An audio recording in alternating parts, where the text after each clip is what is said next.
Hello, and welcome to That's Pretty Crafty. There's a new face. Hey, It's Greg. it's me. I'm here. Yay!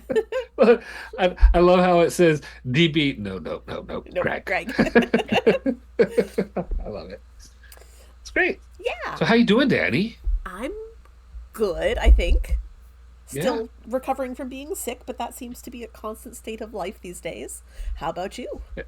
I was sick a week or so ago, and I'm recovering. I'm a little congested. Yeah, that part always sucks, It does, but hey, but I'm good. You know, good.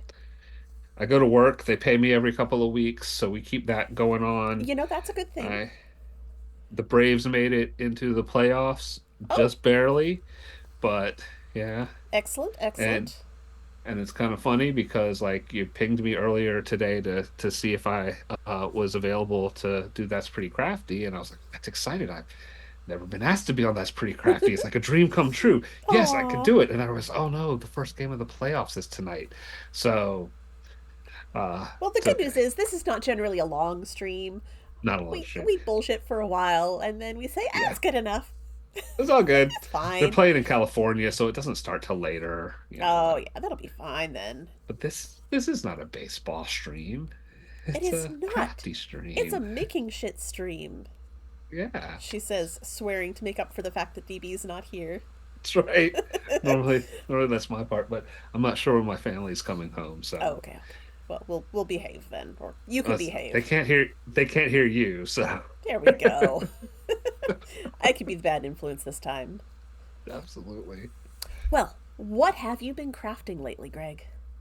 I have been working on some socks because for almost a year now, I'm always knitting socks.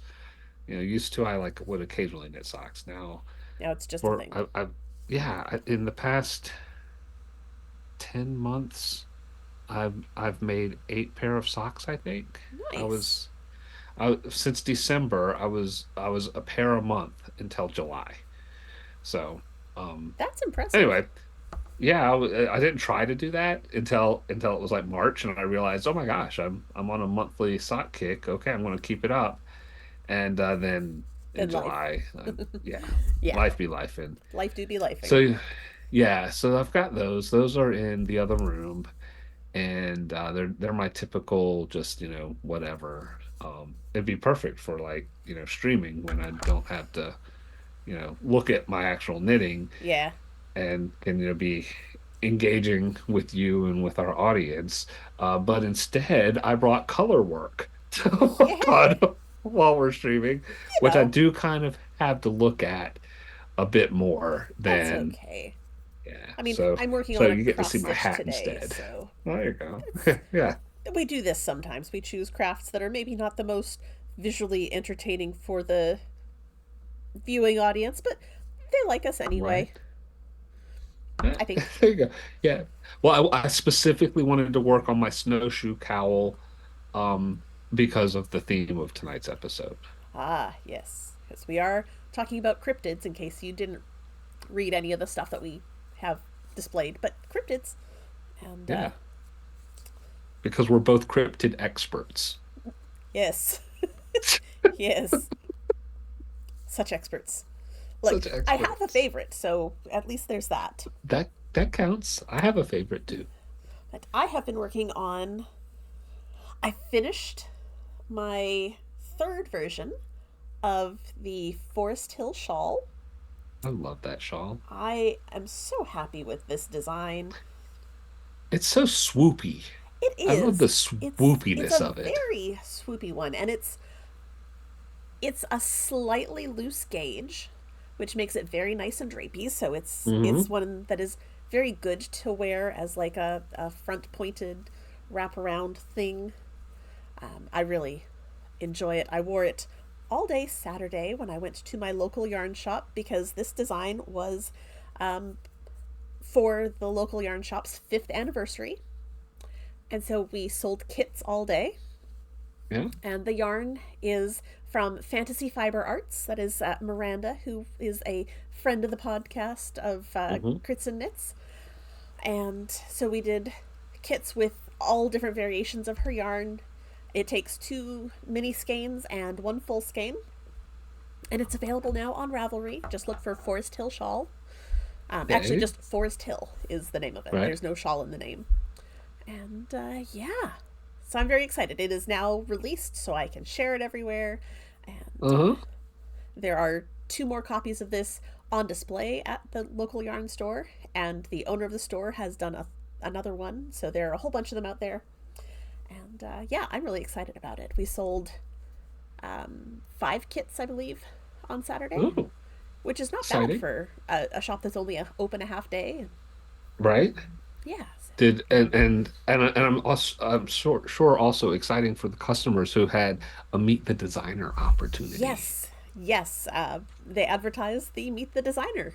And so Uh-huh. I got to talk to a whole bunch of people and helped people pick out their colors for their shawls. That's what I was going to ask. Did you get to help? I Oh, did, and it was a that's the lot of best. fun. So it was a For good people time. who are good with color like yourself and everything, that would be good.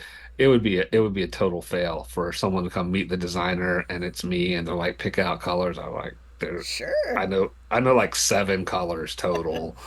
They're You know a lot more green. numbers Yeah. than you know I, colors. I know a lot of numbers. I know an infinite number of numbers, but only 7 of those match up with colors. And it is a constant source of amusement and frustration for several of the people in my life. Yeah, well, some of us are color people, and some of us Yeah, have to be color people because our partners are colorblind, and so, you gotta make up yeah, for that. that is fair. That's fair. And yeah. But I also, because I finally finished the shawl, got to work again on my little ballerina wrap cardigan thing. So I finished the So first cute. ball of yarn, and it's hard to tell, but the fronts are getting wider, Hmm. and Hmm. it's going to be very cute. I'm Hmm. I think what I'm going to do now, I've wound 2 more balls of yarn Yeah. or 2 skeins into cakes, and so I'm going to actually pick up the oh, there's the armhole. I'm going to pick up the sleeves, and I'm going to knit the sleeves next. I'm going to Okay. just put the body onto a holder and switch to the sleeves because I want to make sure I've got enough yarn for sleeves Right.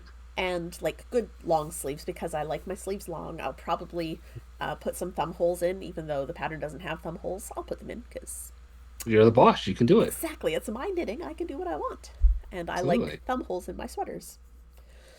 Um, Who doesn't like thumb holes in their sweaters? right? Actually, my dad cannot stand the Yeah. thought of that. It is not I'm cool with him at all. But I'm it's actually fine. not a big fan either. But I always have cold hands, and I wear my hand Right. warmers. But if I have thumb holes, then I don't have to wear thumb or hand warmers. Hmm. So Hmm. it's one less thing to have to worry about dealing with. Yep. But yeah, my plan is to knit the sleeves so that they can get to the length I want, because it's a cute like ballerina style wrap sweater. If it's a little bit Hmm. cropped, it's okay. I'd rather have enough yarn to make the sleeves the way I want them and have to go with a slightly shorter body than have a long body and then have weird length sleeves. So that's my All plan. right. So I want need you to explain to me what ballerina style means. Um, I, so I call it ballerina style because it's the kind of uh, wrap warm up thing that I would wear when I was taking ballet. Oh, okay.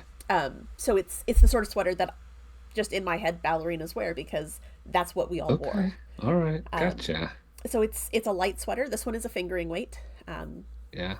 and it's the sort of thing you wear for warm up. So it's long sleeved, and it wraps around. Usually hits about the bottom of the ribs, like bottom of the ribs, right at the natural waist. It's not usually a longer sweater, and it's got just very long cords that you wrap around, usually a couple of times, Okay. and tie in a cute little bow. And it looks really Uh-huh. cute over like a bodysuit. And so Right. we would have, our bodysuit with our wrap sweater and our leg warmers, and that would keep us nice and warm as we were doing our warm ups. And then once we were done our warm ups, off came the leg warmers, off comes the sweater, and you're just Right. in the very minimal ballet outfit so that the teacher can see every bit of your posture that is wrong And every bit that's correct. and every bit that's correct. But But she doesn't she only correct the tells you things that about are the good. ones, right? Yeah, if you're doing it well, she doesn't have to tell you anything. It's when That's you're not right. doing it well that she will come and point out what it is. But those have been the two big things I've been working on. I'm trying to think if there was anything else. I got stickers. That's not a thing that I Ooh, had to do, although I did put them up. So I've got a new one here. It says, "Never okay. underestimate the power of a girl with a book," Yeah, and another one down here that says, "Read whatever the fuck you want," there you go. and "What happens at book club stays at book club." So, Yes. all the good stuff. I sense a theme. Yes. Well, I also got "I love spinning," Oh yeah. and I got another one. Some of these I got on a yarn crawl, and some of them I got Okay. from. I got served up ads on Instagram Oh, from a shop called Probably Smut,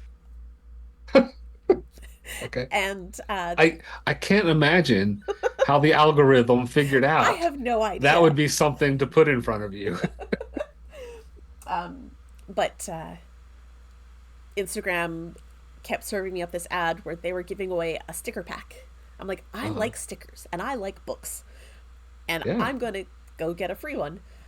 And then I looked at all their stuff, and I got another one that's actually on my Kindle that says, "Please erase my Kindle when I die," Oh, there you go. and Yeah. it just felt right. Yeah. And then I saw they had a 20 pack of an assortment of their most popular stickers for really cheap. It was on sale for like 75% off, Uh, which you, leads it me would to be believe. irresponsible to pass that up. Exactly, especially because I have so many friends who are readers. Yeah. And so I got the 20 pack and I put a Yep. couple of them on my wall, and Yep. a whole bunch are going into Christmas presents and cards and birthday There you stuff go. this year. So Perfect. Yeah. I'm like, this is just a fun little thing to send friends because we're all into books. Yes.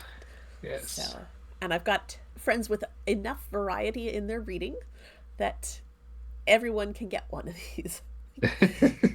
I have Excellent. friends who are very into the villains characters, so Right. they get the villain stickers and things like that. So Excellent.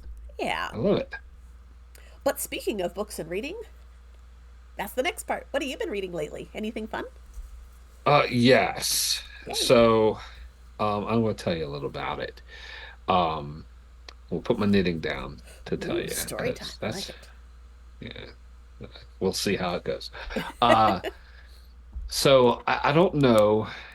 I think you're aware that I participate in an online D&D streaming game, Yeah, I did. I think right? I heard that. Yes. Because it's your fault that I do that. Yeah. So, I love it. It's great. I mean, working with you and the rest of the folks over at Crits and Knits is like one of like the best things that have happened recently, and Aw. it's wonderful. Yay. And yeah, absolutely. But but like here's my history. We talked about it some, before I started playing with you and everything. Is that like I love the D&D, and I played D&D a decent amount when I was a kid.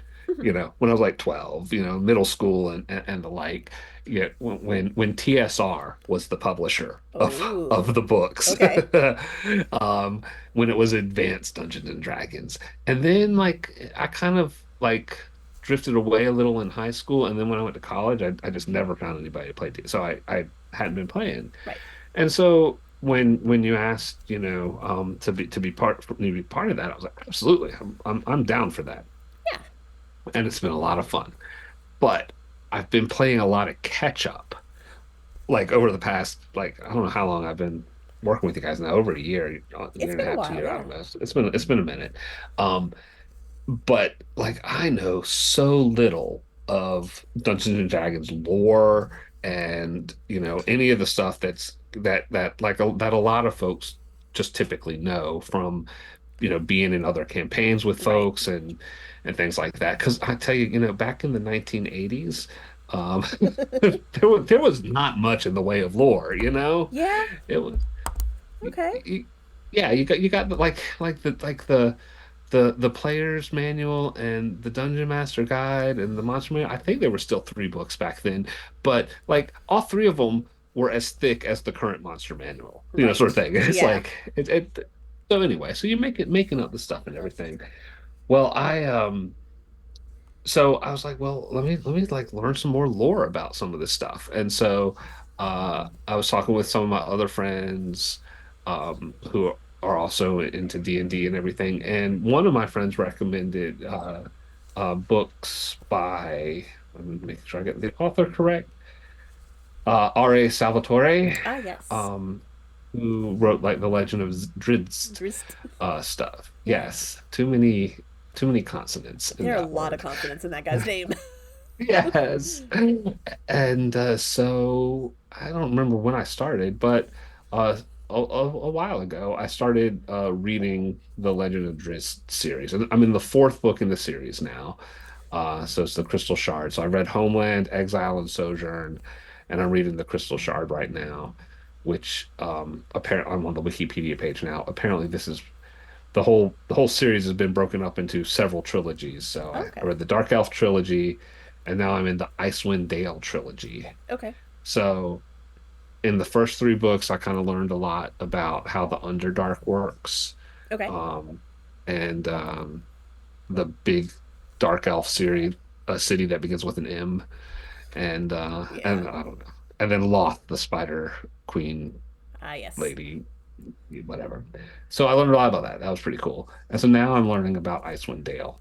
I'm only a few chapters into this book here, but like, but the bunch of barbarians are coming to like fight. So anyway, Okay. so that's the thing is like it's fun to read this. That's stuff. I mean, this is Yeah. stuff that was written. Oh, Let me ages write this. He ago. started wrote these in the 80s. It started it in the late 80s, which would have been about the time I quit playing. Um, Okay. so it says it came out 88 and oh yeah, in 88 I was in high school already. So yeah, this Yeah. was this didn't exist when I had my finger on the pulse of comic book stores and Right. hobby shops where you would go buy the modules that came and they were punched with three-hole punch so you can So you put can put them in him in your own binder. binder, all Yeah. that stuff, man. Those were the days. Um, so anyway, so that's what I'm reading now. It's really good, and then I'm also reading. What else was I reading? Um, no, a bunch of stuff for work. Nobody cares about that. Yeah, work stuff Stuff is out of always bleh. yeah, yeah, leadership stuff. So Yeah. yeah, that's so anyway. But yeah, I've got that on my Kindle. I check them out from the library because the library has them. I use Hmm. Libby, and I check them out, get the ebooks from the library, and I read them there. And when I get close to the end of one, I go ahead and check out the next one. Yep.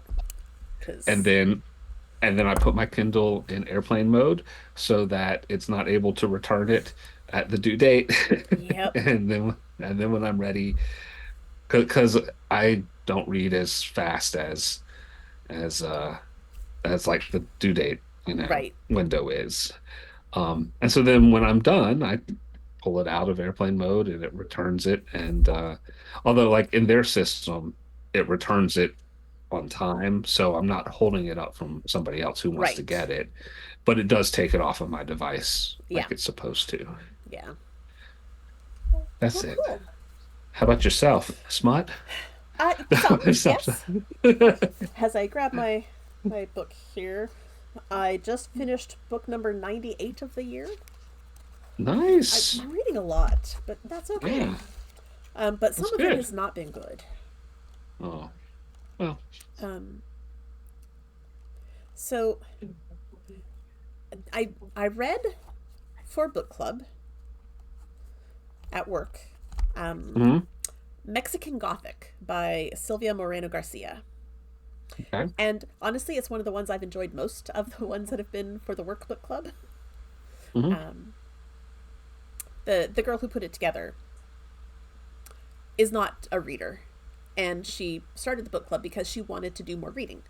And so the books for Okay. the book club she chose off of like suggested reading lists from various sources all over the internet. So there Okay. have been a lot of like pop culture type books and some Hmm. Colleen Hoover, and which is fine. I'm not going to say that's bad. I'm just It's not your alley. Colleen Hoover, I don't enjoy her books all that much. I've read Sure. several of them, and they're not bad, but Hmm. eh, they're not really my thing. But this one was really cool. It was very much a gothic mystery. It was set Hmm. in Mexico. Title gives you lots of It's information there. no It was surprise there. a Yeah. gothic novel set in Mexico, but it was set like in the I want to say in like the 50s ish. So Okay. it was not a completely modern setting, but it wasn't Right. like a very old setting. Um, and it had so there was a lot of it that felt very disjointed, but it felt disjointed in an intentional way Okay. because it's this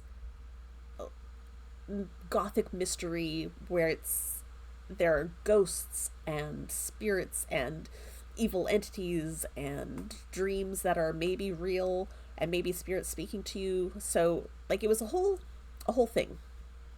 And the disjointedness of it felt intentional and effective. And yeah, I really liked it. Okay.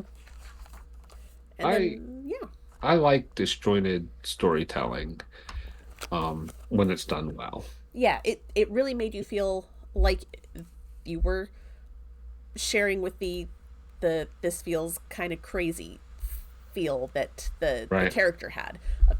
I don't know what's real anymore sort of feeling. So Yeah. that Okay. yeah, that worked for me. That's cool. And then I read another book club book. This one was for Ginny D's book club.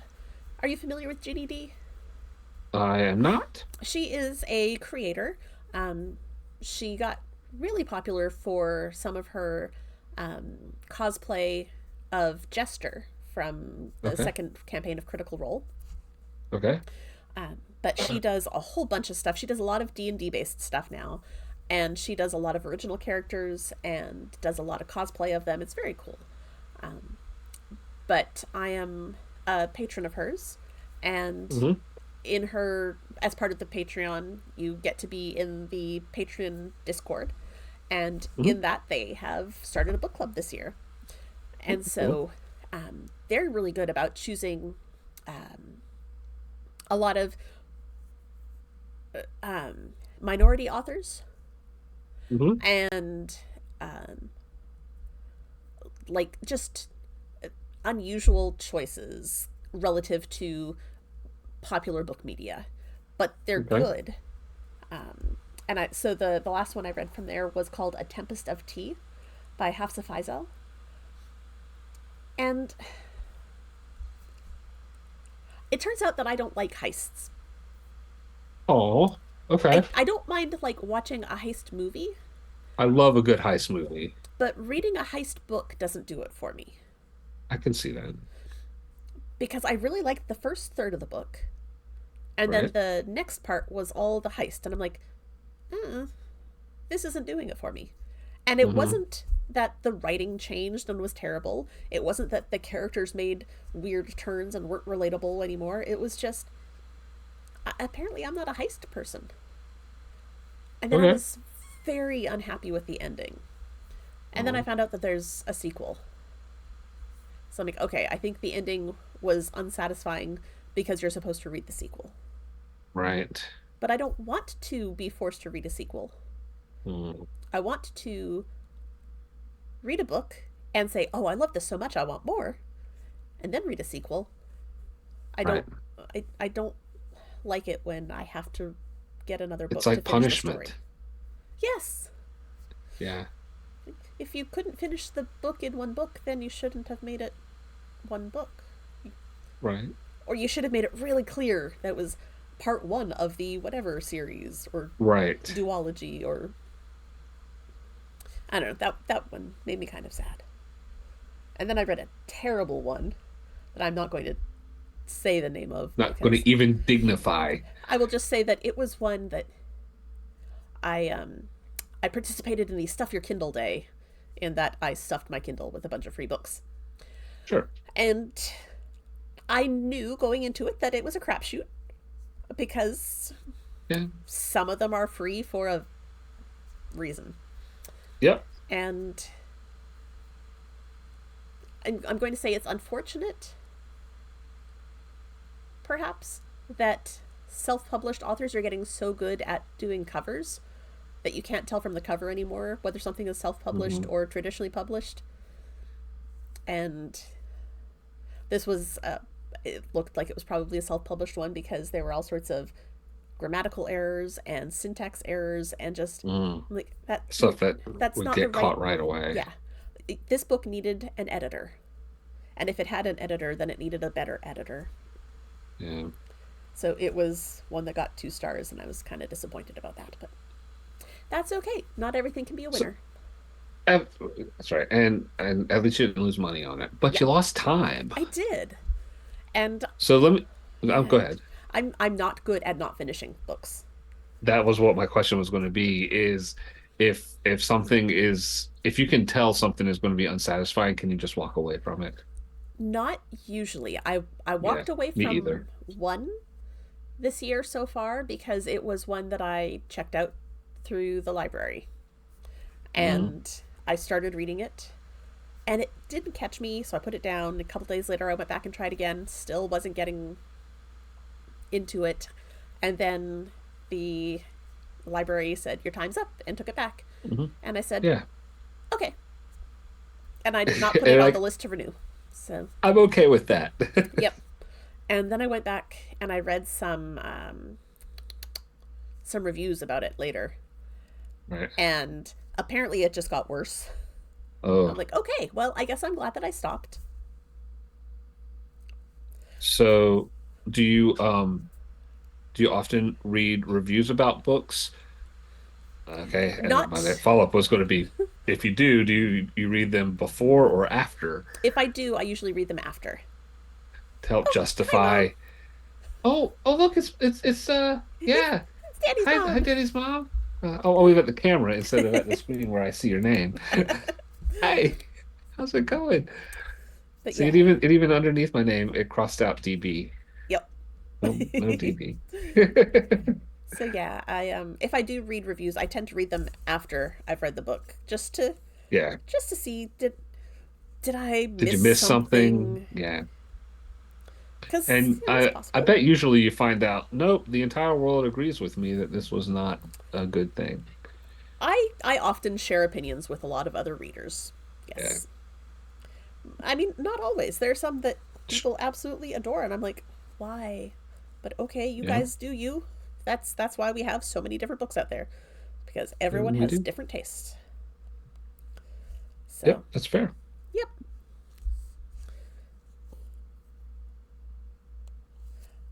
But today, gosh, it's already 7:30. It's after 7:30. We're on a roll. Today we're supposed to talk Ooh. about cryptids, which was a choice that DB made because DB really wanted to talk about cryptids. So Oh, I'm so sorry sorry, DB's not DB. here to talk about cryptids. But hey, we're here to talk about cryptids, Yeah. and it's it's not looking like much yet. But I am Oh, making um, a chibi Mothman. There, it's nice. that's Oh, the ear. yep, I can tell. I can tell. But yes, I'm making a cute little Mothman cross stitch because he's cute. I, and I'm going to see if I can pull it up on my phone because I don't want to hold up the pattern because I paid for this, and Sure. you don't want to do that to Right. the people that work so hard to create these patterns. We value intellectual property. We do, but it is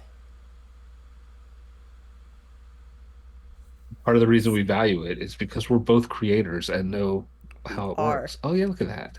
So, oh, Yep. the light is kind of taking it, but it is the cute cryptids by Sokol Felt, Hmm. SOKOLFELT on Etsy, and it is on sale for 65% off for the next 21 hours. So it's $3.37 US for 3 patterns.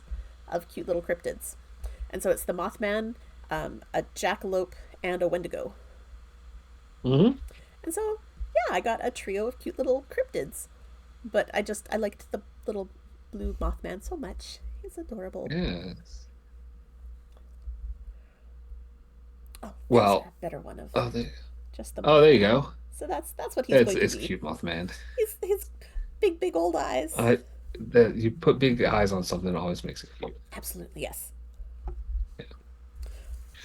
Well, when you pinged me and showed me the cross stitch that you were planning to work on, and I was like, well, I could do that, but I won't. And Yep. instead, I said, this is great. Earlier I mentioned that I'm working on my snowshoe cowl, Yes. and so I was like, I want to continue to work on this snowshoe cowl, and I'm going to say that it's cryptid related because you might be wearing snowshoes when you're searching for a Yeti. Very true. Very A true. Yeti is a cryptid. And then I dug in even deeper and I got my Yeti I love it. Just from all my Yeti dream. all the time. Hmm. Hmm.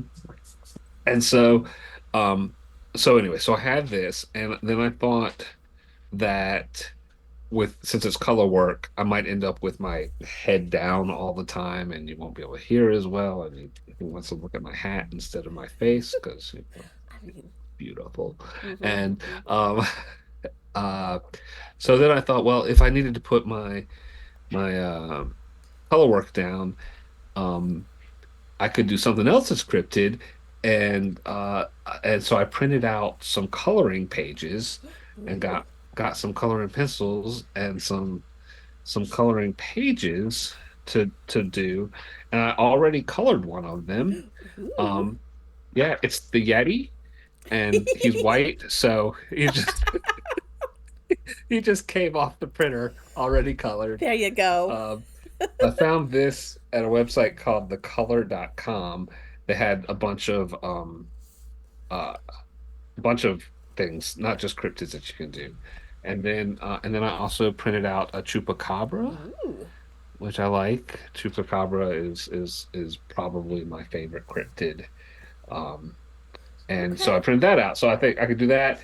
Chupacabra is more than just white, so I would have some of the Yes, color. he does But require a little more these were color. these were very simple coloring pages, and I found another website called Free Pick, FREEPIK, and they had some cryptid stuff. And I found this one, and so I don't know if it's like kind of a dragony thing. I don't know if that's really a cryptid or not, or if it's or a Or if it's dragon or just a whatever, but dragon, but it's just a cute. dragon. It is cute, and I thought it had more possibilities for actually coloring. Um, and then Yep. I so I went to the Wikipedia page to find out about cryptids, doing a little research because I'm a professional, Yes. and that I found in the list, there's the Jersey Devil, which is one of the flying cryptids, and this looks like it might could maybe be a Jersey Devil. Okay. So I'm going to call it a Jersey Devil. Go Um, for it. yeah, which is a Jersey Devil is kind of like a dragon-like body and legs that stands on his just like stands upright on his back two legs, has hands with claws and wings, but then has like a horse head.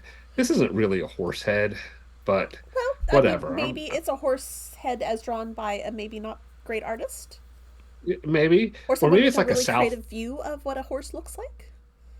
Yeah, okay.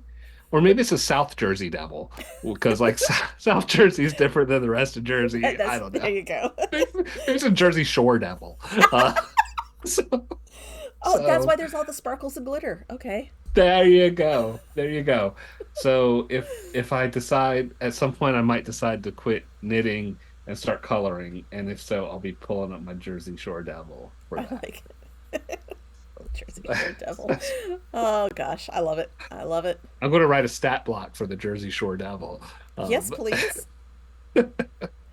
Look, so, there's nothing wrong with weird characters showing up like that. They're just they're fun.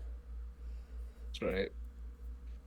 So, yes, that's what you get when I get like a last minute invite.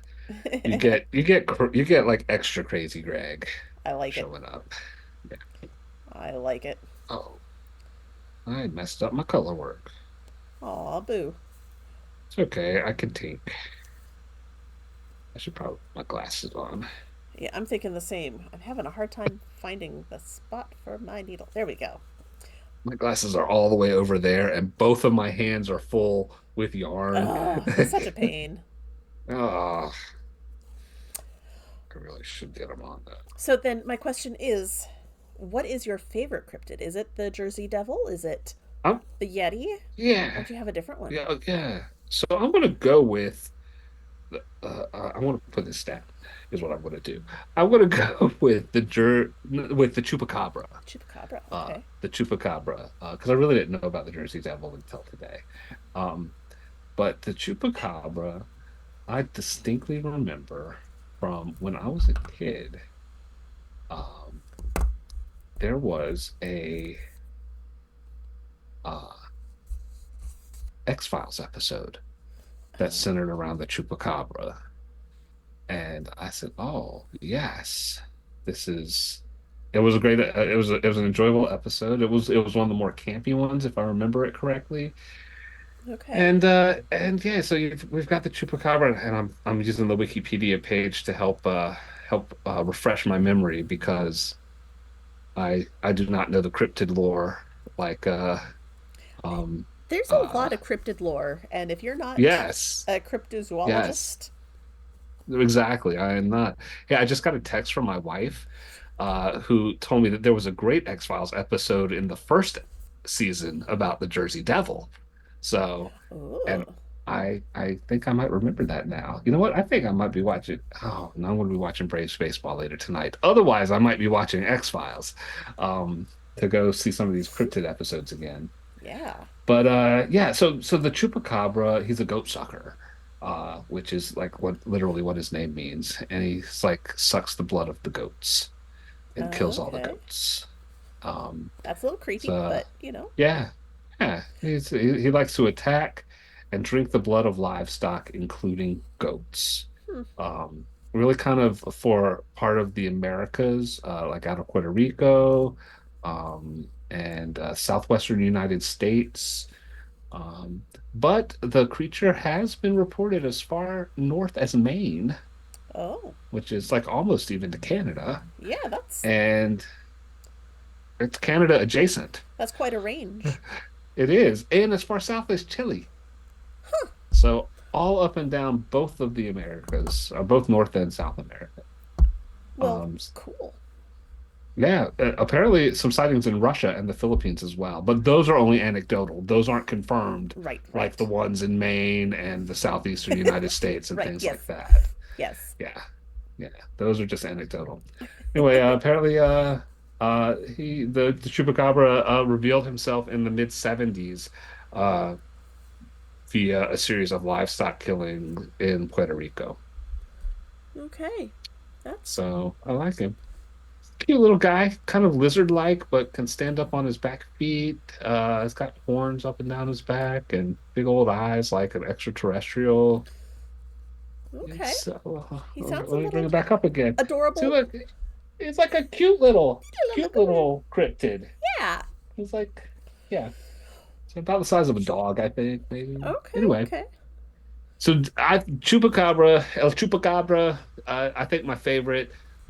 Others in the running were the Yeti because Right. I do like snowy things. Yeah. Yeah. Um, and then and also maybe because like I'm reading this Icewind Dale stuff with the Dritz stuff, and there was a Yeti in the last chapter Okay. that I just read. I So like yeah, it. I like it. And then the Loch Ness Monster was Oh, another one. right. Because that one's technically a cryptid too, isn't it? It is. I didn't think about that, but the But yeah. Wikipedia page says it is, so I'm going for it. Yeah. And the Cahoons are Scottish, so I think that's the cryptid of my people. There you go. Okay. Okay. I like it. Yeah. So is Mothman your favorite? No, I just thought he was the cutest one that I could find a cross stitch for. He is cute. My favorite is actually not cute. That is Oh, his thing, is being not cute. Have you heard of Squonk? I have no idea. I don't think I've ever heard the letters in that word all together like that. So this is a mythical creature who lives in the hemlock forests of northern Pennsylvania. Okay. And I first heard of Squonk on a podcast. It's a Monster of the Week podcast. Oh, why can't I think of what they're called? I'm going to have to look it up real quick. Um, All right. but While they're. you're looking it up, let me jump in again with more breaking news from my wife, Oh, who is continuing to text me about the chupacabras, because she recommends the children's book, The Chupacabra Ate the Candelabra, oh, which was a favorite of Blueberry's when she was little. nice. I just heard Blueberry in the other room. I love that. All right, excellent, excellent. The podcast is called Thornvale, Thornvale. Okay. and they're a Monster of the Week podcast. Thornvale is wrapped up, but they have a new series with the same players. Hmm. Also, Monster of the Week, I believe. It may be something different, but the point is, when they were doing the Monster of the Week, the premise was that they were living in an area that had rifts that let all these creatures through, and Okay. one of the Makes players sense. was just dying for the creature to be a squonk, and that's where I found out about the squonk. And the the the supposed physical characteristic of the squonk remained unchanged from the original written account. He first appeared in a book from 1910 called "Fearsome Creatures of the Lumber Woods," Okay. and this is exactly what they say about him. The squonk is of a very retiring disposition, generally traveling about at twilight and dusk. Because of its misfitting skin, which is covered in warts and moles, it is always unhappy. Hunters who are good at Hmm. tracking are able to follow a squonk by its tear-stained trail, for the animal weeps constantly. When cornered and escape seems impossible, or when surprised and frightened, it may even dissolve itself in tears. Oh So my gosh, the it's poor this squonk. it's this ugly, wrinkly, warty, moly thing. It walks on Yeah. four legs. It's just kind of lumpy, and it is always sad because it is ugly. And Oh, I love it so much. I kind of want to give him a hug. I know, right? Um, yeah, no, he's so ugly that all he does is cry. Um, Oh. but there is a festival in August in Johnstown, Pennsylvania, called Squonkapalooza. Oh my gosh. And if you go to squonkapalooza.com, they've got like art of the squonk. Uh-huh. And it's just this bulgy, wrinkly little guy who's always crying. And if I could have found a squonk cross stitch, I would have cross stitched a squonk. Sure. But yeah, they have a whole Squonkapalooza, which is, it sounds like just a giant cryptid festival. Sure. Uh, but Oh. but the squonk is Pennsylvania's Right. state cryptid, I guess. I went to Squonkapalooza and I wanna I I want to feel for go. the squonk. Yeah, I want to go and I feel for the squonk. Yep. You know what? Every time I visit a website I've never been to before, I always get annoyed because of the legal things where they have to tell you about the cookies and everything. Right. So I keep saying accept cookies and nobody brings me cookies. I Aw, It's that's sad. I disappointing. feel like a squonk. Aw. But less warty and wrinkly and Right. crying. Yeah. Yeah. Oh my gosh, they got vendors up here and with all sorts of cryptid handicrafts. Yeah. Squonk on a tightrope, riding a unicycle. Yep. Like Love it. he's such a weird little guy. Yeah. But it Spreading sounds the love of Squonk might cheer him up. It So might. you're doing your part. Exactly. And even if he is an ugly little dude, he's adorable about it. But Yeah, I want to go. there are lots of different places that have their own creatures. Hmm. Um, like Lake Manitoba has Manipogo, and it's a lake monster that lives in Lake Manitoba. Okay. Okay. And apparently, there's also one called Winnipogo that lives in Lake Winnipeg. But Okay. again, I've been to both of those lakes and never seen them, Yeah. and actually hadn't even heard of them until I started looking Right. into cryptids. But Yeah. but a lot of lakes have creatures. Um, oh, apparently Manipogo's been spotted as early as the 1800s. Oh, okay. Well, okay. But there's only ever been one photo of it in August Hmm. 1962. Mm. But yeah, I like the variety of cryptids. Like, they're the big ones that everyone knows, but then there are so Right. many others. Yeah. Like, you go to like civilians, pedestrian people like me say, "Tell me about cryptids." I'll be like, Bigfoot. Mm, yeah. Mothman, Bigfoot, Mothman. Is Godzilla a cryptid? No, not Not. really. Sorry. No. Oh well, I thought he was. Yeah. Like that's what you get for that's what you get from Yep. the regular folk. But I think everybody knows somebody who is a cryptid enthusiast, Yeah. Yeah. and it's Every good to friend have group those has at people in least your one of lives. those. Exactly. It's good to have them in your lives. It is. It is. And now I'm just looking through the list and all the locations because that's the nice thing about the Wikipedia list is that it has a list of purported locations for these creatures. Yep. And I'm just looking to see. There's one from South Carolina. Ooh. South Carolina has the Lizard Man of Scape or Swamp, Oh, that sounds fun. also known as the Lizard Man of Lee County. Okay. Let's see, what else do we have in the U.S.? Looking for things. Bigfoot, of course. Right, right. Arkansas has the Fook monster. Fook, Fouke. Fook. Okay. Sure. We'll go with that. Also called the Boggy Creek monster. I love some of the Hmm. the names. Louisiana has the Hmm. Honey Island Swamp monster. What else? Oh, Florida. Yeah. Well, Florida has Florida Man, which is like a cryptid in itself. Yes, but they also have the skunk ape, Skunk ape. which that sounds like a Florida thing. It does. Of course, the Jersey Devil, Mothman.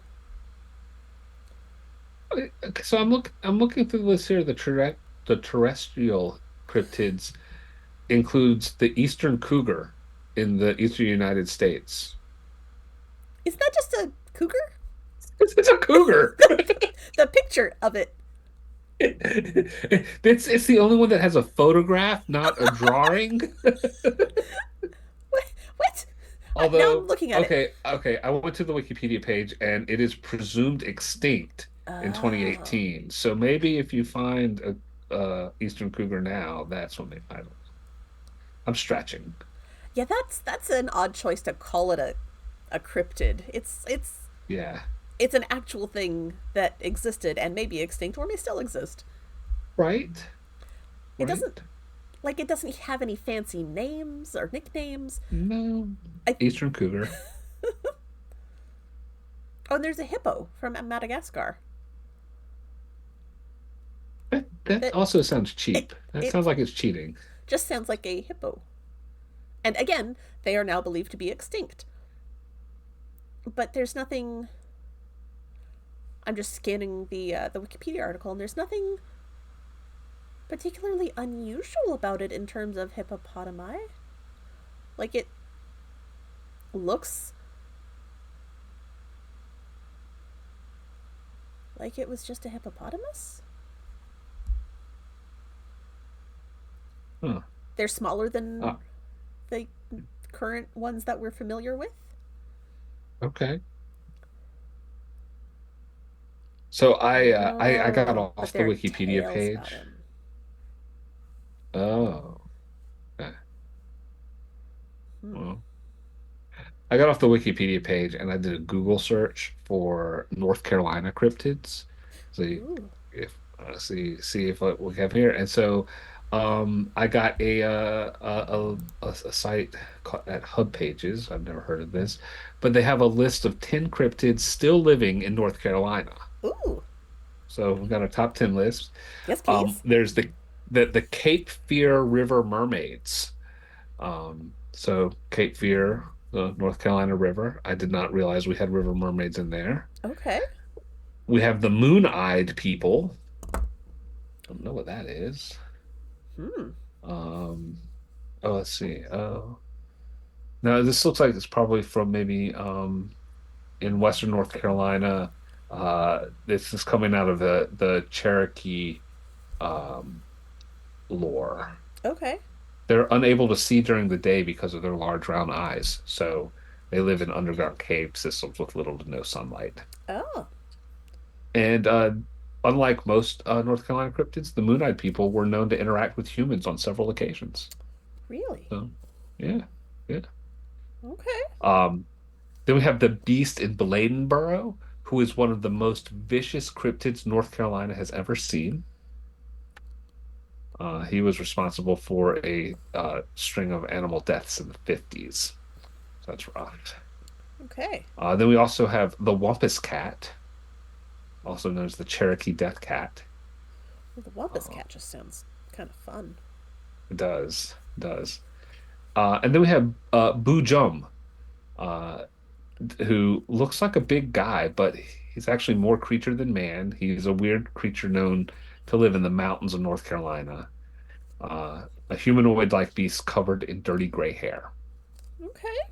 But he's been cited a number of times, and the southern term hootenanny is believed to have originated in the area, paying homage to the noise made by the creature and his bride, Annie. Boojum and Annie make a lot of Huh. noises when they got separated in the woods. That's how they found each other. Huh. So it's hootenanny. Well, cool. Well, We have the Siren of the French Broad, another river out west. So sad that we have sirens out there. Got to watch out for that. Normie is the lake monster of Lake Norman. Nobby, an ape-like creature believed to roam around the wooded area of North Carolina, roughly 8 to 10 feet tall. It's okay. a big guy, but he's a gentle creature. He allowed himself to be poked by a stick at one point without even attacking. So Okay. that's cool. We have the cross fairies. They're the only North Carolina cryptids on the list that no one claims to have seen. Oh. Their existence is only known because of the cross-shaped rocks that they leave behind. Huh. These shapes have only been found in 5 areas of the world, making them extremely rare. The Cherokee people believe the shapes to be the result of fairies crying due to the March of Tears. But of course, European settlers says that's not what it is. They Yeah. said the fairies cried as a result of the death of Jesus, hence their shape as a cross. Whichever story is true, keep your eyes out if you're hiking the mountains of North Carolina. This reminds me of the time our family went to Fairy Stone Park in Virginia, not in North Carolina. Um, and they had all these fairy stones, and like they were real like cross-shaped stones, and you could go out in the woods and find them, and they were really cool. Cool. Um, and then the skunk ape is in North Carolina as well, so we got ourselves our skunk ape. All right. Well, good for Skunk Ape getting around. Yeah, I yeah. know. Now I want to know what do we have for. I want to see what Ohio has for cryptids. The Oh. residents of Ohio. Oh, like, sorry. Apparently, they have a lot of Bigfoots, Yeah, yeah. including Grassman, Okay. also known as the Eastern Bigfoot. They have a cedar bog monster Ooh. and the Minerva monster, as well as Bigfoot himself. Those have all been Okay. Bigfoot type creatures in Ohio. Bigfoot gets around. Yeah. Let's see. They do believe that. Okay. Mothman hung out in Gallipolis, Ohio, for a while. Okay. There's a Mothman. He's from West Virginia, right? Yeah, And West Virginia and Ohio are fairly close-ish. they are. So I'm sure maybe Mothman vacations in Ohio. Well, apparently there was a bridge that connected Point Pleasant, West Virginia, to Gallipolis, Okay. Ohio. Okay. Um, oh, and that is the bridge in question is um, the tragic Silver Bridge collapse of 1967. That bridge No. connected West Virginia to Ohio. Hmm. They also have the Loveland frog, a 4 foot tall bipedal frog creature that is seemingly peaceful and has no known attacks. That's good. Right. Yeah, I read a little about the Loveland Frog in preparation for this as well. Seems like a cool dude. They have a dog man or werewolf. Those feel like two different things. Dogman Yeah. and werewolf feel different. They're I don't. 'Cause, and wouldn't it be like were dog? What Well, would I be? mean, dogs and wolves are close enough. It's a humanoid. Dogs are just domesticated wolves. True enough. A humanoid dog-like creature. Okay. Oh, that attacked railway workers in '72.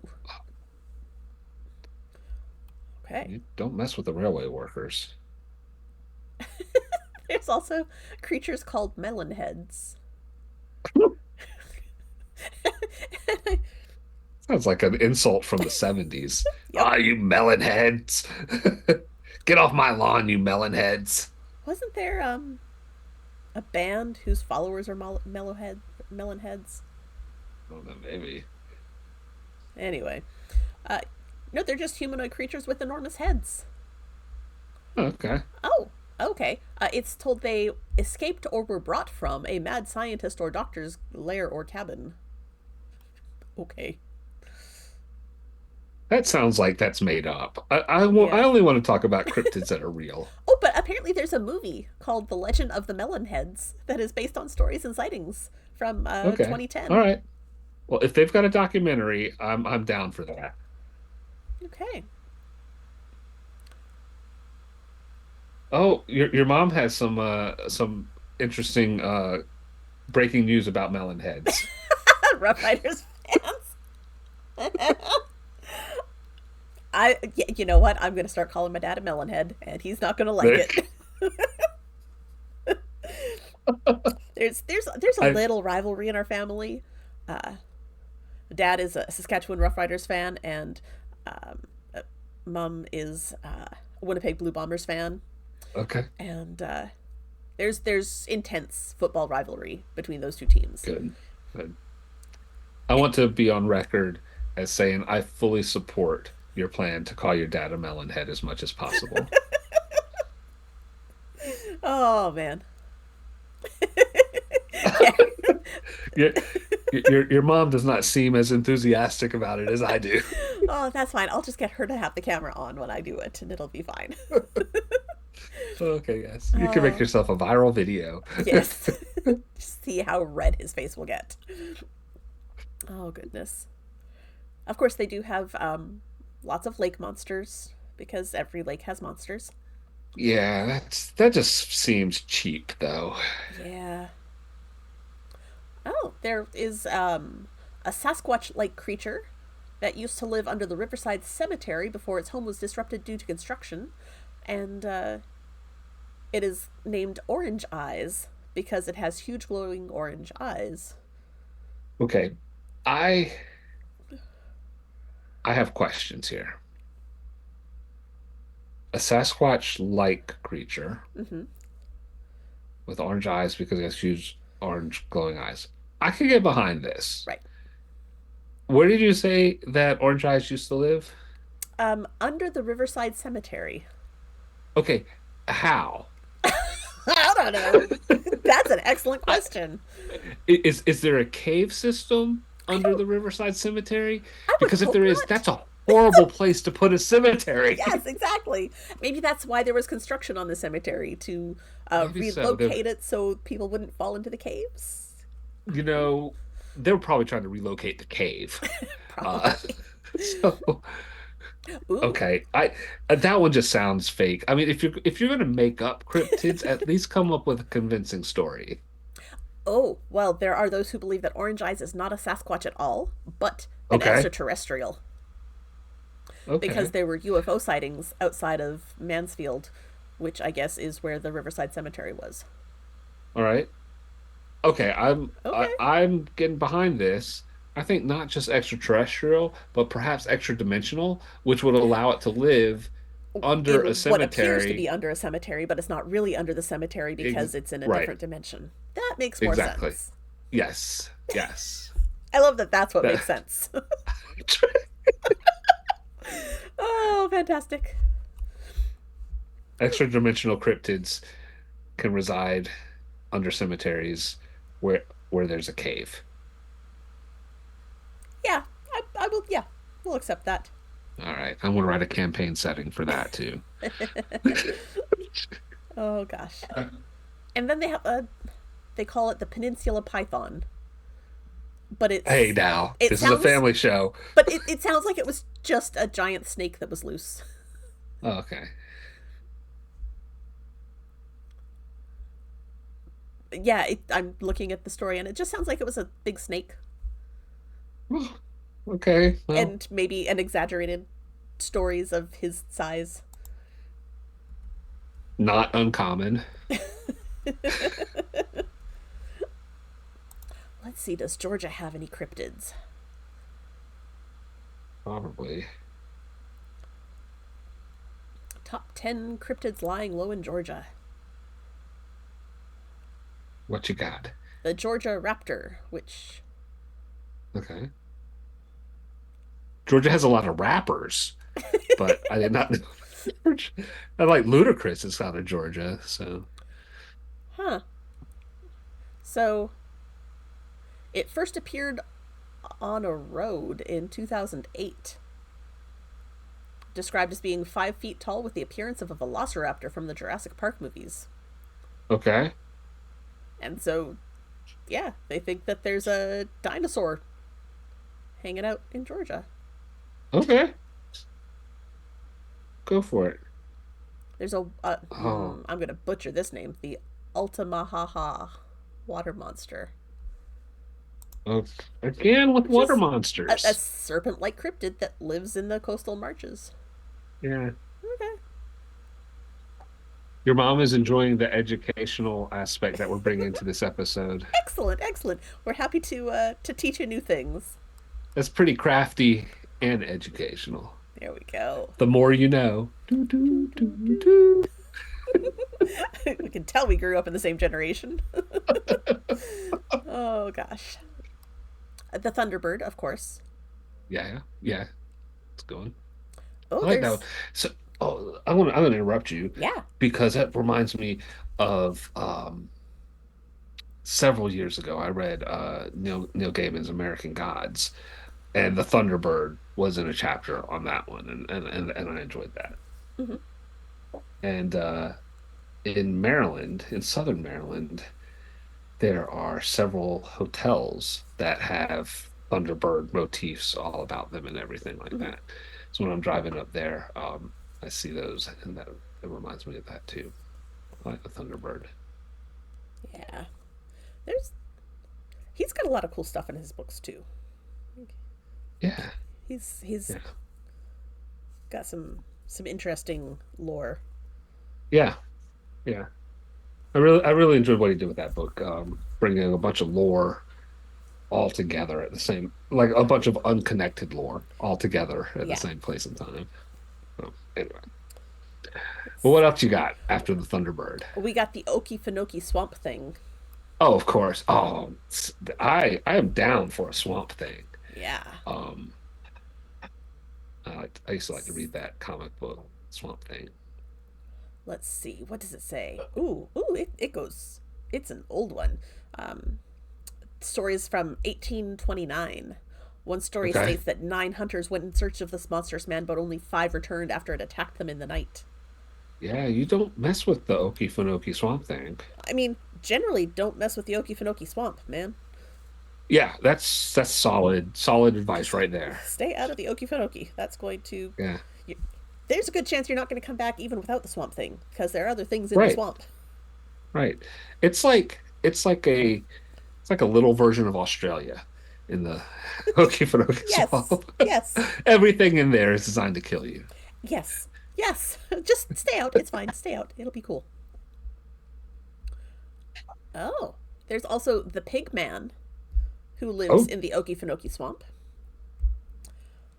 Um, okay. and let's see, most descriptions have it resembling a Bigfoot or the Florida skunk ape, except for its pig nose. But with a pig nose, a Yeah, snout, as it were. indeed, indeed. Oh, but apparently it is timid. Oh, it's my squawk friend. Because Oh, he's extremely timid with sad expression filled eyes, and so people leave it alone. oh, okay. Okay, Okay, now, Pigman, I like you now. okay, I gotta say, that also sounds very made up It does. because to put a pig man in the swamp in like rural Georgia and tell me people leave it alone instead of putting it on a barbecue grill, that's That does sound made up. that does not connect. Yeah, yeah. That that I'm just going to true say enough. somebody's going to pull the smoker out and And we're eat going the to pig solve man. that pig man problem. Yeah. Well, maybe he's like the squonk in that his tears are just make him dissolve Okay, entirely. maybe so. We'll go with that. There was apparently a werewolf in Oh, okay. Talbotton, All right. The and only place I'm familiar with werewolves are in London. apparently Georgia has a werewolf. Okay. Oh, and her name was Emily Burt. Oh, What? it's a Okay. lady werewolf. Yeah. Um, let's see. In the late 1800s, a small town in Georgia began to have its livestock slaughtered at an alarming rate. It didn't take long for the townsfolk to notice the odd behavior of a young girl named Emily Burt, who had recently moved into town. Mhm. Suspicions came to a point after a night when a hunter claimed to have shot the werewolf, and Emily had a scar in the same spot the next day. Dun, dun, But now dun. all that remains of her is a gravestone. But rumor Oh, has it that if you visit her grave during a full moon, you'll hear wolves howling in the distance. let's do it. Okay, we'll have a Crits and Knits field trip to Talbotton to look for the werewolf's All gravestone. right. I want a Crits and Knits werewolf-based campaign played at midnight on a full moon at Emily's grave. Okay, I'm very demanding. you have very precise needs, and I can I respect do. that. Yeah. On a Friday,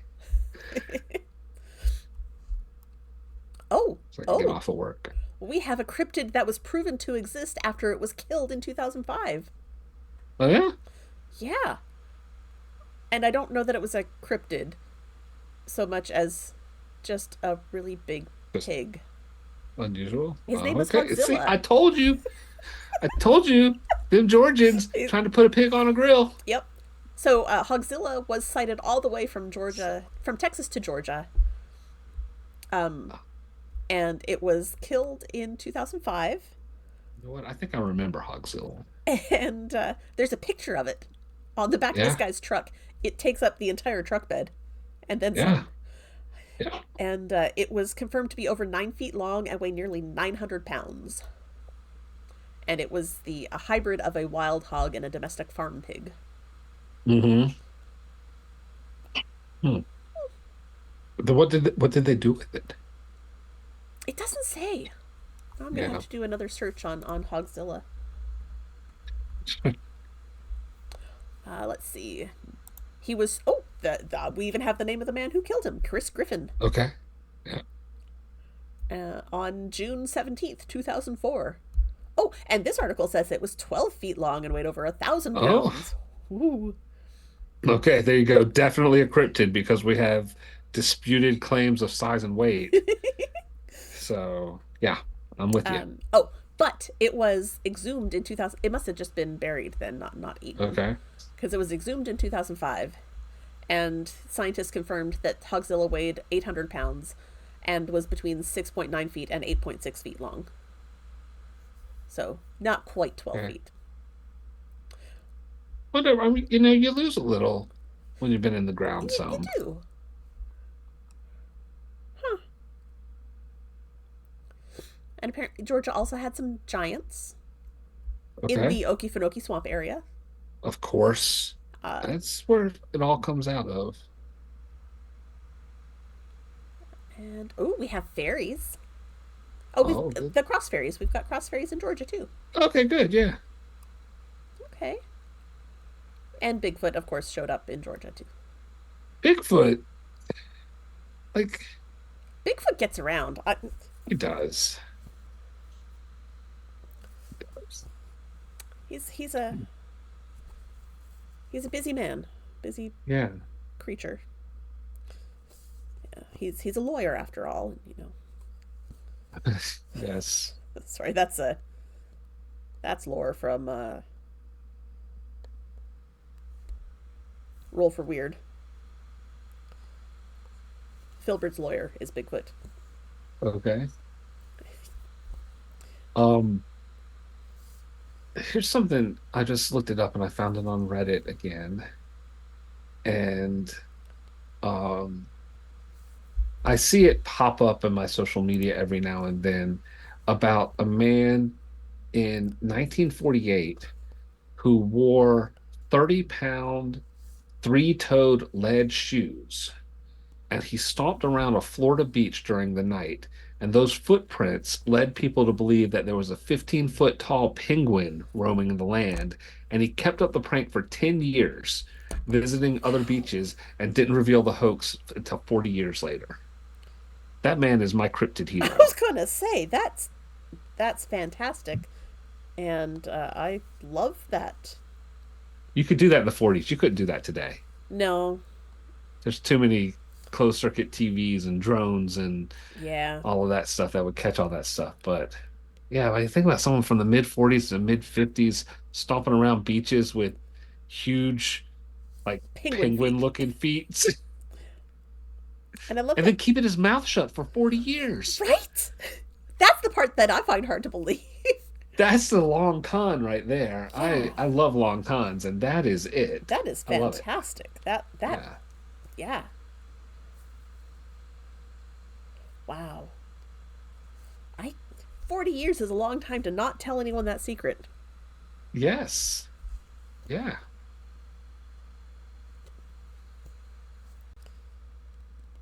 It's impressive. It is. It is.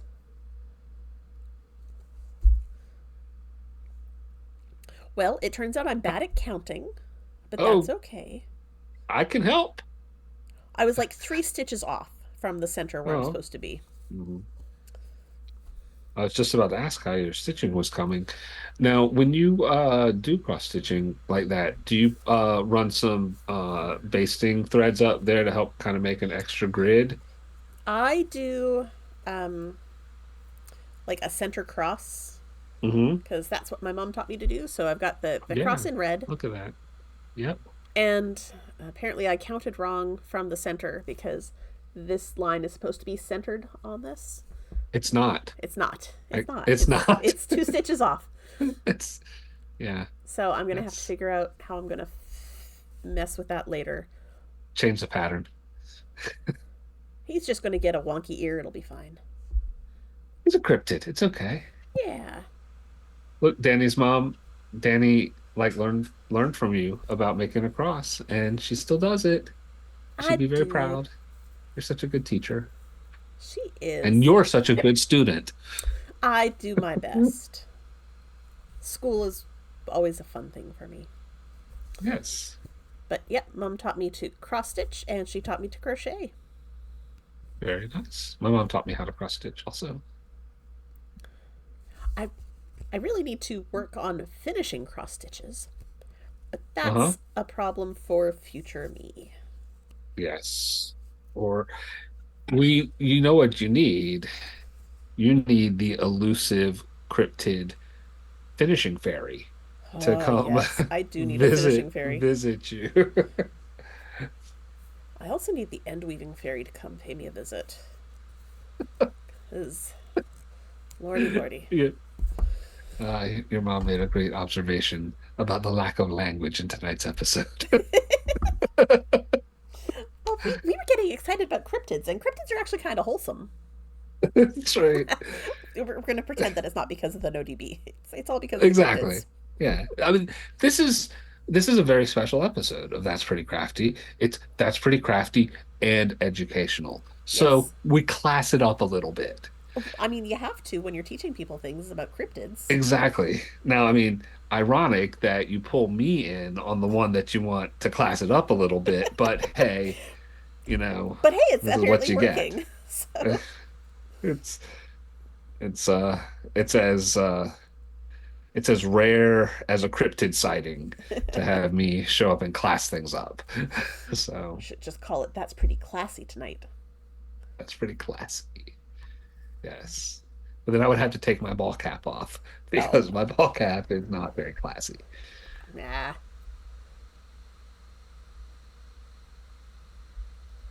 This is the one I have to make sure that I'm not wearing uh when At I parent teacher nights.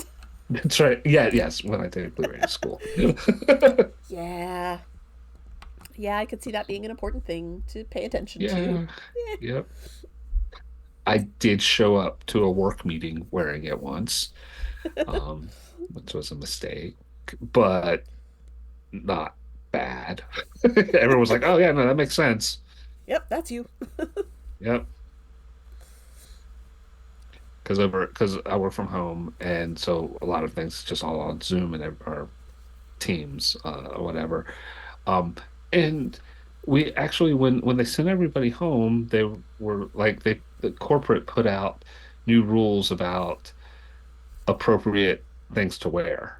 Right. Because like you got like office, you're supposed to, dress Yeah. in business casual for the office or things like that. But like you're working at home and like you're not on camera and stuff, people showed up in their pajamas.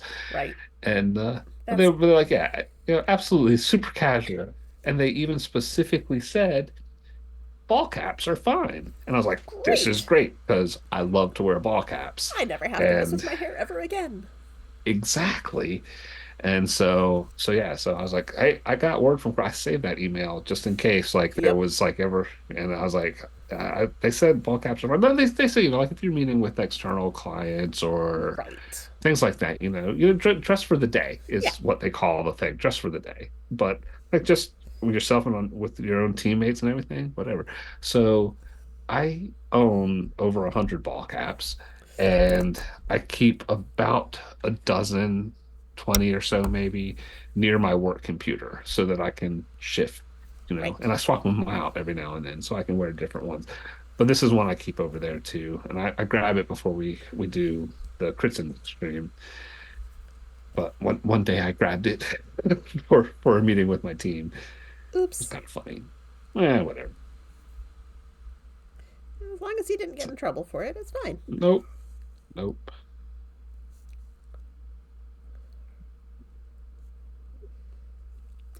Do. I am enjoying my snowshoe cowl, and it's great. I've talked about it on Crits and Knits before, and then on my other podcast. That this is a kit. I got the yarn and the pattern from a friend who went to Norway, and it's in and the instructions are in Norwegian. Mm-hmm. Your mom wants to know where I saw all these caps in piles all over the place. It's a very messy, cluttered sort of thing. And then I also have a garbage bag full of hats, and I take them and like I fold them up like that so they take up a little less space, and Right. then All the way like across. Yeah. yeah, put them all across, and they're in, and then I've got them in a big garbage bag. But yes, but yeah, so anyway, the pattern here is in Norwegian, but it doesn't matter because it's a chart, and so it's like Right. basically knit the chart. Well, I'd put it down. I've been knitting on it for a while. I put it down, and then I recently picked it back up, Mm-hmm. and I started holding the yarn in opposite hands. Oh, can you tell? Uh, oh yeah, yeah. I could tell for sure. Can you Oh, tell? yeah. I can see the Yeah. difference. Isn't that amazing? That it's like Yeah, you dominance can is wild. really tell the color dominance, and it's right here on the top of these snowshoes.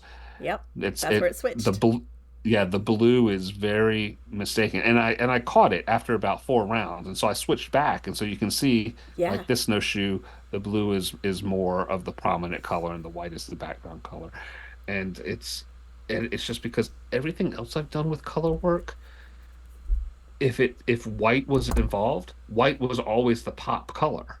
There Right. was always a background color, and white was the The pop. pop. Well, here, White white is is the. the snow. Yeah. It's the background snow.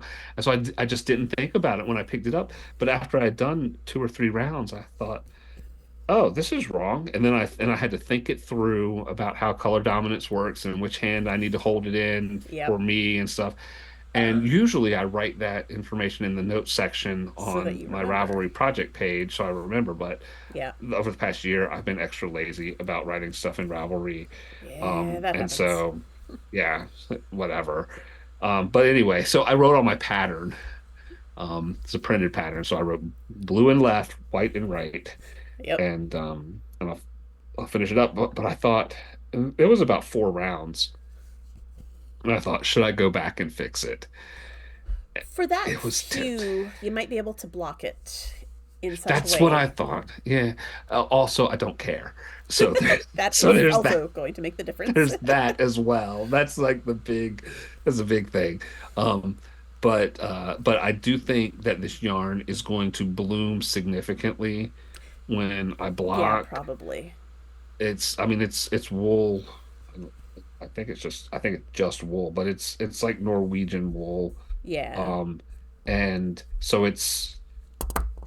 um, I don't want to call it rustic, but it's more hardy Yeah. than a lot of stuff that I usually work. It reminds me of like working with Shetland Yeah. uh, stuff. So And I think probably it'll not bloom super up a little wash, bit. eh? No, no, I'm sure it's not. Yeah, so that's So going I to have suspect that it's, effect on the bloom too. yeah, I think it's going to bloom up some, and I think it'll be just fine. I'll stretch it around or whatever. But also, it's just like that in that particular area, it's just at the top of one of these rows of snowshoes. I'm like, okay, that's fine. Those have snow on top of them instead of underneath them as well. Those Yeah. are it's all good. I don't need to justify it, Nah. As long as you're happy but with the end result. eh, it's not so much I'm happy, it's I don't care. But that So, also which is which is reasonable. it's a it's a nuanced difference, Yep. but yeah. Um, and I just realized who I'm talking with, and that the discussions that we've had about me and my sock stripes that don't match up all the time, and I don't know that you would feel the same as I do. I think the small amount of change in color dominance would not bother me, Yeah. especially because I would block it out and expect it to Right. bloom. And it's going to Yep. be here where I'm not going to see it. And if it really does bother me, then I can arrange it so that the folds happen in such a way to Yeah. cover the bits that bother me. It's going to be there where you're not going to see it, and it's going to be scrunched up. Exactly. It'll be fine. Yeah. I love hanging out talking with you about like nitpicky things on on knitting and designing and the like. Yeah. Oh, that's the thing that I didn't bring down to show. I designed another cup cozy. Oh, I did, I'm calling it Winter Pines. And this okay. one actually, I included a star charm. Hmm. So so the pumpkin spice one was a little pumpkin that repeated twice, and this is a Hmm. pair of pine trees that repeat twice.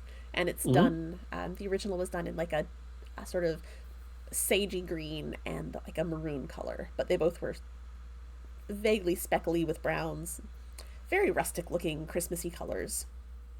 Hmm. But I included a way to incorporate a star charm at the top of one of the pine trees, so it looks like a little Christmas tree with a star on top. That's cute. So I'm working I'm on looking forward to seeing finalizing that. that. Yeah, I'll Yeah. make sure I have it for the next crits and knits. But Yeah. I love that you're making a series of cup cozies there, yeah, I also picked up more yarn at the yarn store's birthday event, right? and so I've got some blue, a really nice like royal blue, almost navy royal, and Hmm. white that I'm going to do snowflake on a blue background for another wintry looking one, Hmm.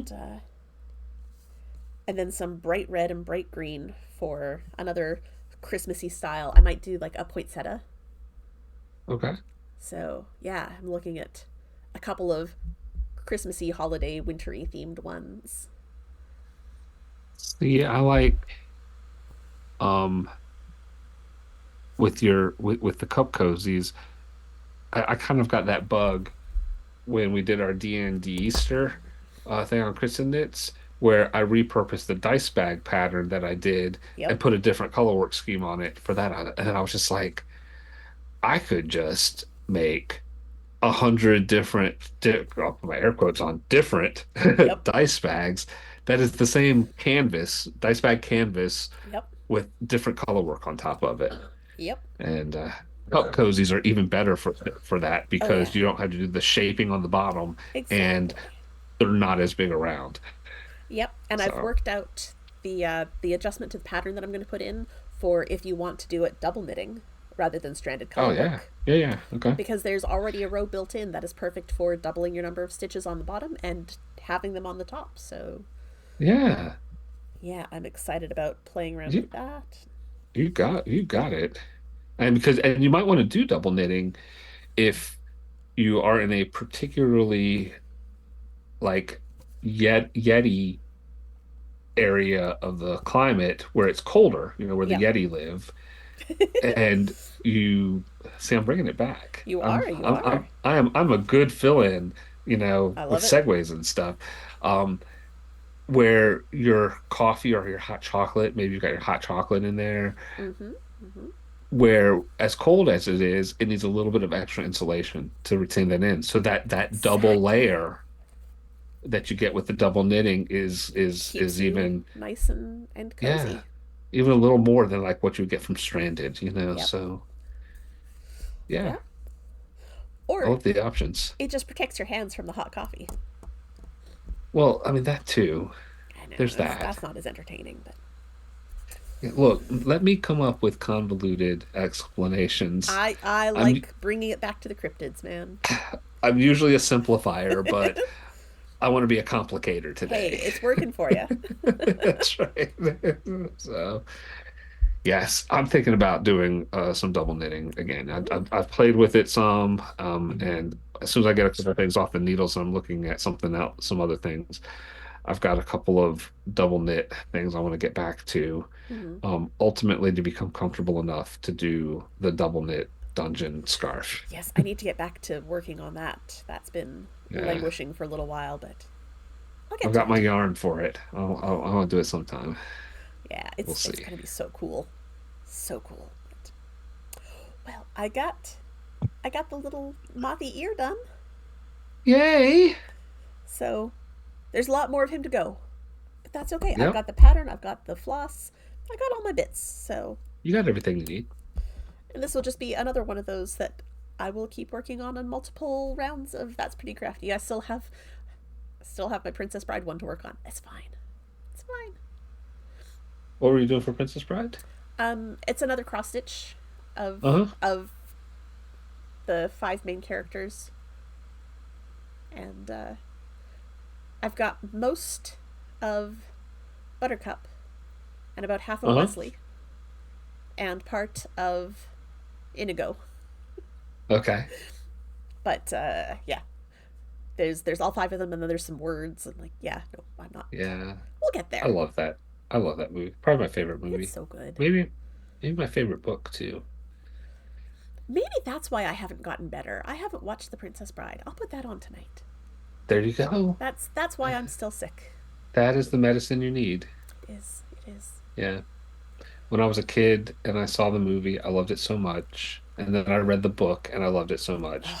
Yes. And the book was written, um, by Win Coleman, who wrote like the screenplay for Butch Cassidy and the Sundance Kid, and he was a great writer of books and movie scripts. Um, but of course, the book really leans into it's a good parts version Yes. of like a real, real history book. Yeah. Um, and you get a little bit of that in the movie, but really leans into it in the book. So I'm in middle school, high school or so when this comes out. This was before the internet. Kids these days, they have it so easy with their internets and they can look stuff up. Back in my day, the internet you had to drive to it, and it was called a library, and they had a card catalog.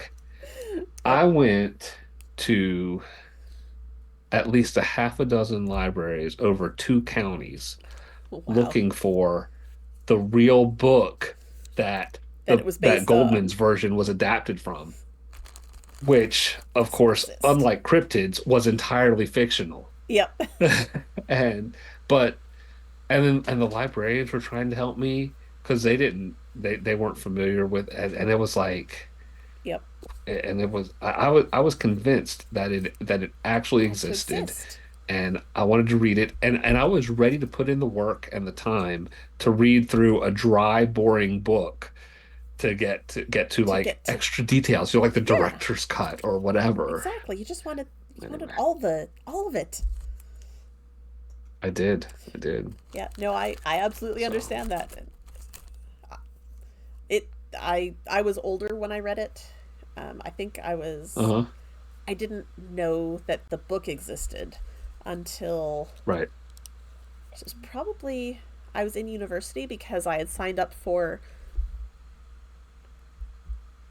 I don't remember the company was, but it was like Columbia House but for books.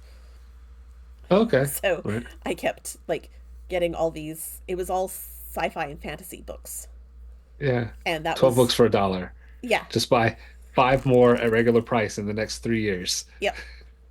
And we'll send you one every month unless you That's tell right. us not If to. you don't like it, you can send it back. Except you can't really send it back. You just have to tell us ahead of time that you don't want it. Yeah. And Yeah. I was bad at that, so I have a lot of books. Yeah. Yeah.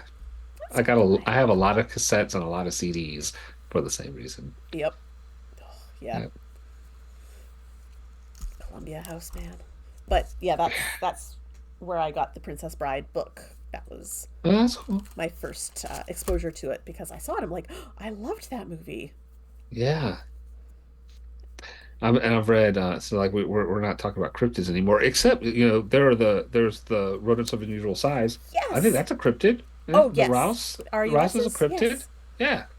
And also the eels Yes. in the straits there.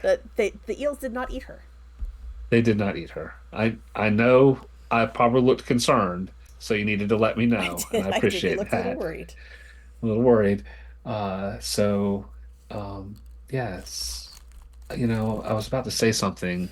Oh, now I know what I was going to say. It was a few years ago, I got the audiobook. It's called As You Wish, um, by and narrated by Carrie Elwes, which was Yeah. great, which is how I learned how to pronounce his name because I'd always pronounce it not that way. And I like Yes. listened to him say his own name multiple times to make sure.